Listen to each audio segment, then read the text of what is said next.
Hi.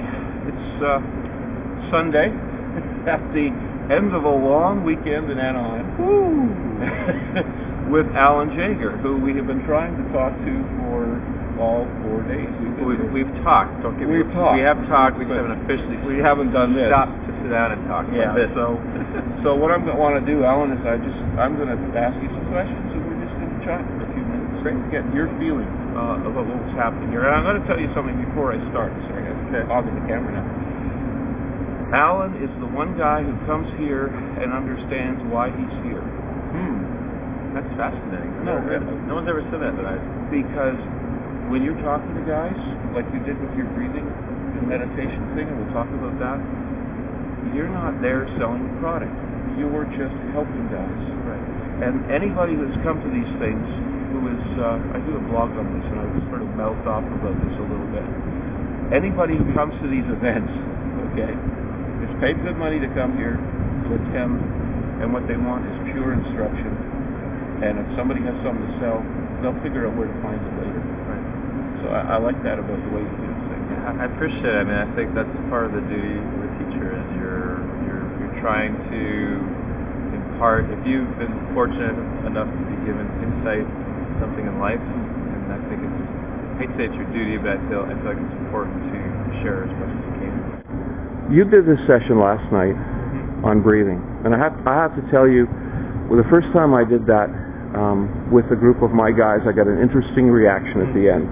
But I want you to just quickly walk through the process and why you approach it that way. Why I approach the actual training The whole training exercise that way, and why you feel it's so important.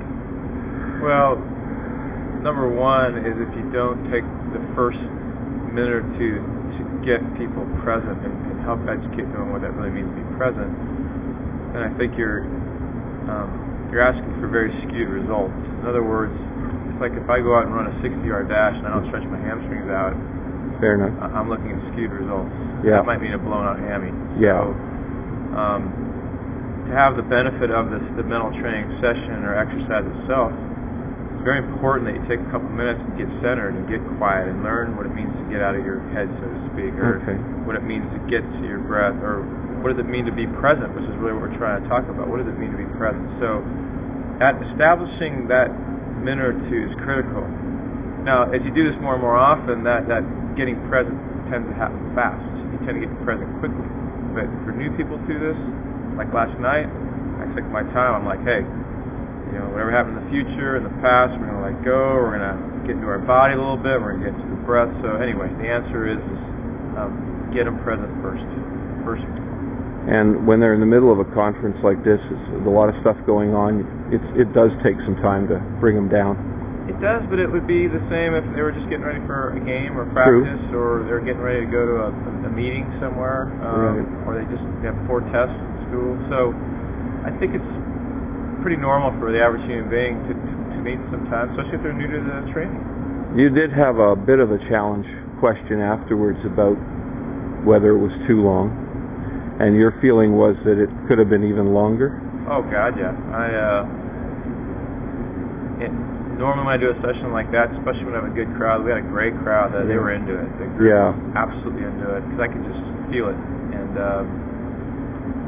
if it wasn't for the fact that there was the 3rd day of exhibits and clinics, and maybe more even that, I was trying to teach them the principle of how this can be a 10-minute exercise. I didn't want to deviate too much from what I told them we were going to do, but once we got to the middle of it, I did not want to bring them out, because I could tell that at least 80% of them were in a really good place and getting a lot of good stuff done, whatever that means.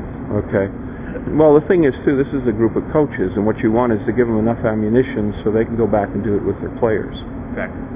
Right. So I wanted to keep it simple. I want to talk about some other stuff that's you're working on, that you've worked on, that you started, that I think nobody else has done. Some of the yoga position stuff, not just the breathing, but some of the yoga position stuff. Talk to me about where that came from, how you acquired your knowledge and how you got to that point. I think it was 1994. I was working at TGI Friday. Okay. And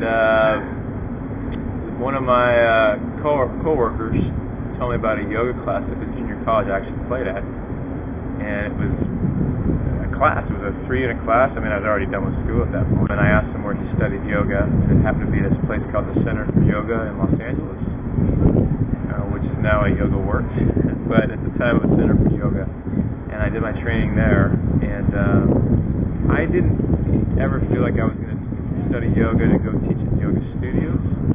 I always felt like I was going to study yoga so that when I train players, I can bridge the mental training and the physical training we do, and as you know, get that beautiful synergy. Not to mention, doing yoga blew me away from a baseball perspective, not just an athlete's perspective, because so many of the poses in yoga are incredibly consistent with the landing foot of a pitcher, that triangle position, and that same kind of symbolic feeling of a hitter, where they want to have that certain amount of stride distance in that triangle. And so yoga had so many standing poses that related to me to an ideal position to be in as a baseball player, both as a pitcher and a hitter. At the time when I first saw you doing this, and I think it was a YouTube clip or something, my wife had a set of cards, simple little cards of yoga positions, and I'm start flipping through these, and I'm going, wow, he's right, there's that. I can't remember if it was a rose bush or tree or something. There was an archer type shape. A lot of them really were echoing what we have to get to be strong in baseball, centered and all of that. So I was impressed by that. When you first tried it with a group of players, because this is the challenge for all of our coaches, right? You have to take this knowledge and then try it with players. What was the reaction the first time?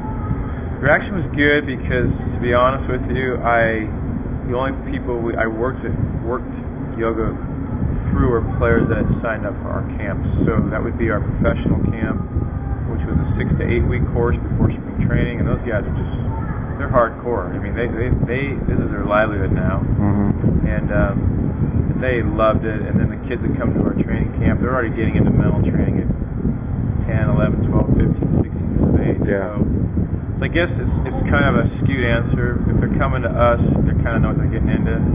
So they loved it. But nowadays, with yoga being just so mainstream, it's a lot easier. Everybody's doing it, but I mean, it's like everybody's doing it, and so it's an easy sell now. And so the short of it is that if you're a baseball player out there, especially on the sports world, yoga is just so ideal for the movements you're going to make.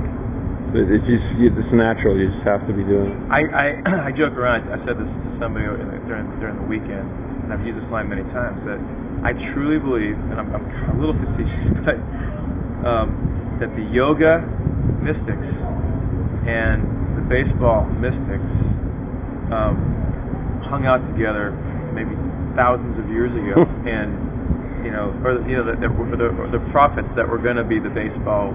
Before Abner Doubleday, whoever the prophet was of that in the DNA from thousands of years ago, they got together and they knew para yoga. They wanted to have some of these, because it's eerie how many poses in yoga are putting you in a position in baseball that I don't care what kind of weight training you do, I don't care what kind of agility stuff you do, and core training, which is all great. They don't put you in these positions in a yogic way. According to a lot of these postures. Awesome. Or as well, I would say. Yeah. Or as often. I noticed that this conference had a lot of emphasis on mental training. There were, you did your hot stove session. Steve Springer, Jeff Miller. A lot of people are now, going very much more mainstream. Well, it's like yoga. It has to. Look, I'm biased because I've been doing this for almost 20 years. In fact, now I have been doing it for more than 20 years now. And the bottom line is this: if you're not figuring it out now, after how mainstream it is, which was the principle behind me writing this latest article for Collegiate Baseball, and it's the principle behind me talking to Derek Johnson about doing a breakout session about this. It's a very simple principle. If you're a coach and you're not training your players for at least 10 minutes a day, you're doing a tremendous disservice. this is part of the culture. Now, whether or not you're sleeping, you're not facing it, that's a different animal. But it is part of the culture now. As far as mainstream, it's part of the culture. Even football has embraced yoga a long time ago, and I think they're more open than even baseball. I think hockey, being a Canadian sport especially, the Canadians seem to be a lot more into sports psychology. And so, yeah, I agree with you. I still think there's quite a ways to go in baseball, but it's definitely starting to happen more. Great. Thanks for doing this. Appreciate it. Oh, my pleasure. Thanks for having me.